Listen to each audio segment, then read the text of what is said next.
Hey, this is Tad the Diet Coach. I'm actually going to respond to, there was a video that was done by Fasal. I know him actually, nice fella. He had some great feedback for whey protein.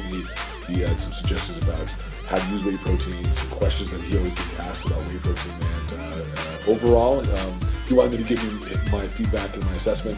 Overall, I think some wonderful suggestions, and I know he uses. I'll post a link to his video as well. I know he uses Optimum Nutrition's Pure Whey, which is an okay whey protein. I have a whey protein that I like, that I formulated for my needs and for the needs of my clients as well, competitively, and it's an isolate. His is an isolate, I believe, as well.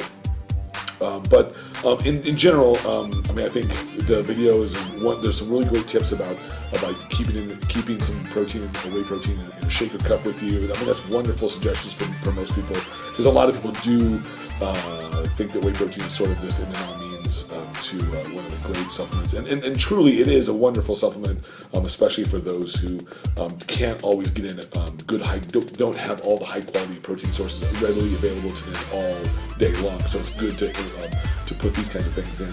I'm also a big believer in fast acting protein sources. So I'm not a fan of casein or those are really poor quality protein sources. So an isolate is the way to go. My only critique is that a lot of the companies these days that produce whey protein, they do it really cheaply, and they do it by price point, and so you really have to, buyer beware. You really have to watch out on what kind of whey protein you're going to get, because read your labels very carefully. Anything that has a blend in it, typically those are lower quality proteins, because they're usually blending one high quality isolate with a bunch of casein or a bunch of other types of low quality proteins to bring the price point down. Because in the whey protein market, it can be very, for these companies that purchase large quantities of whey protein, it's gotten expensive over the years, and so it's definitely one of those kinds of issues for companies to have to contend with, and be able to keep that price points where people want to buy them. And a lot of times these days, with so many whey proteins out there in the market space, the only distinction between them oftentimes is price. And this is just a really, really bad way to buy whey protein. So my suggestion, my only other suggestion outside of the things that Fasal has highlighted, is that you really pay attention to what you're getting, because you do get what you pay for, especially with whey protein.